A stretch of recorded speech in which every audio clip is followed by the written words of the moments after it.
Hello everyone. जैसा कि हम सबको पता है कि बिहार पब्लिक सर्विस कमीशन ने एपीओ के लिए 300 वैकेंसीज नोटिफाई की हैं। कल ही डिटेल्ड नोटिफिकेशन आया है। 300 वैकेंसीज एक बड़ा नंबर है, स्पेशली अगर हम देखें बिहार जुडिशियल सर्विसेज में जब 3 ईयर की मैंडेटरी प्रैक्टिस लगा दी गई है, उसमें जो लोग एलिजिबल नहीं है उनके लिए एक अच्छा अपॉर्चुनिटी है। अगर हम लोग डेट देखें तो कल 27 से रजिस्ट्रेशन स्टार्ट होगा और 20 मार्च, मतलब लगभग 1 महीने तक आपको फॉर्म फिलिंग का जो है टाइम मिलेगा। इंडिविजुअल आप लोग अपनी 300 सीट्स देख के पागल मत हो जाइएगा। आप लोग अपने हिसाब से आप कितनी सीट अवेलेबल रहेगी उसके लिए कॉम्पीट किसके लिए कर रहे हैं वो आपको पता होना चाहिए। 129 सीट्स हैं, उसमें से 41 सीट्स ऑलरेडी रिजर्व्ड हैं वुमेन के लिए, और ये वुमेन कौन सी? बिहार की। मतलब अगर आप दिल्ली, यूपी, राजस्थान यहाँ से आ रहे हो तो आप अनरिजर्व में ही काउंट होगे, और आपको 88 सीट्स के लिए अ, अ, जो है कॉम्पीट करना पड़ेगा। सेम जो है ईडब्ल्यूएस में 29 सीट, 10 रिजर्व हैं, आपको 19 सीट्स अवेलेबल हैं। एससी के लिए 42, 15 रिजर्व हैं। 27 सीट्स, 7 सीट्स एसटी के लिए हैं, 2 सीट्स रिजर्व हैं। 5 सीट्स जो है, अब ये जो यहाँ पे जो सीट्स मैं बता रहा हूँ वो मेल ओनली नहीं है, मेल प्लस फीमेल है, तो ये भी याद रखिएगा। तो आप अपनी कैटेगरी के हिसाब से अपनी सीट एक बार जरूर काउंट कीजिएगा, उस हिसाब से तैयारी अपनी रखिएगा। अगर हम देखें जो ग्रेड पे है वो 9th ग्रेड पे है। यूपी में एपीओ का 8th ग्रेड पे ही होता है। जो जुडिशियल ऑफिसर होते हैं उनका 10th ग्रेड पे होता है, तो बस एक ग्रेड पे कम है। और फिर अगर हम लोग एलिजिबिलिटी क्राइटेरिया देखें तो सिर्फ इन्होंने विधि स्नातक बोला है, मतलब आपके पास सिर्फ लॉ की डिग्री होनी चाहिए।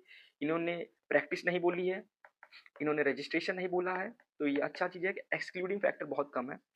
अगर हम लोग उम्र सीमा की बात करें तो 21 मिनिमम है, 37 मैक्सिमम एज है। जो वुमेन कैंडिडेट्स हैं उनको 3 इयर्स का रिलैक्सेशन है, तो मतलब 40 ईयर उनके लिए अपर लिमिट है। अब अगर हम जो पैटर्न देखें तो पैटर्न 3 स्टेज प्रोसेस है। प्रीलिम्स होगा, प्रीलिम्स में 2 पेपर होंगे, एक 100 मार्क्स का, एक 150 मार्क्स का, दोनों 2-2 घंटे के होंगे, और आपको टोटल 40% मिनिमम जो है स्कोर करना होगा एलिजिबल होने के लिए मेंस के लिए। अब जो पहला 100 मार्क्स का पेपर होगा ये जीएस से रिलेटेड होगा, ये लॉ से रिलेटेड होगा आपका। अब जीएस में भी क्या पूछा जाएगा? जीएस में पूछा जाएगा आपका सामान्य ज्ञान और करंट अफेयर, आपका जनरल साइंस, हिस्ट्री, आपका पॉलिटी, आपका ज्योग्राफी। ये चीज़ें पूछी जाएंगी जीएस में, और यही एक पेपर सेपरेट पेपर बनेगा 150 100 मार्क्स का मेंस के लिए भी सेम सिलेबस।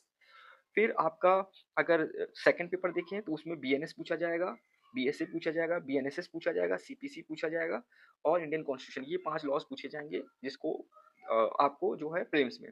इसके बेसिस पे कट ऑफ क्या होगी? अगर 88 सीट है तो 10 टाइम्स लिए जाएंगे मेंस में, 1880 बच्चे। तो ये जो लास्ट बच्चा होगा ना 888th, ये जो है कट ऑफ होगा जनरल के लिए, तो आपको इनसे ऊपर आना है, ये याद रखिएगा।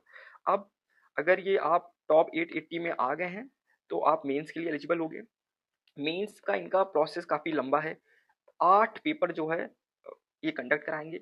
8 में से आपका जीएस पेपर 100 का होगा, हिंदी और इंग्लिश 100 मार्क्स के होंगे, और इसमें आपको इंडिविजुअली 30 मार्क्स जो है ले आने होंगे। 30 मार्क्स इसमें, 30 मार्क्स इसमें, मिनिमम क्वालिफिकेशन है वो, उसके बाद ही आपका पूरा पेपर चेक होगा। फिर बीएनएस में 150, बीएसए में 150। जो प्रोसीजरल लॉ है उसको बाइफरकेट कर दिया है, 75-75 क्रिमिनल प्रोसीजर, सिविल प्रोसीजर। फिर आपका कॉन्स्टिट्यूशनल लॉ 150 मार्क्स, और अन अदर लॉज 150। ये पेपर जो एक पेपर है, ये जो है खुद ही 10 स्टैट्यूट्स इसमें अलग से पूछे जाएंगे, अभी मैं डिस्कस करता हूँ उससे रिलेटेड। अब ये टोटल 1050 मार्क्स का होगा। अब 100 मार्क्स का इसमें अभी ऐड कीजिए इंटरव्यू, और फिर टोटल 1150 मार्क्स से आपका जो है मेरिट डिसाइड होगा। अब अगर एक पेपर का हम लोग सिलेबस देखें तो हिंदी इंग्लिश का मैंने ऑलरेडी बता दिया है कि आपको मिनिमम 30 मार्क्स ले ही आना होगा।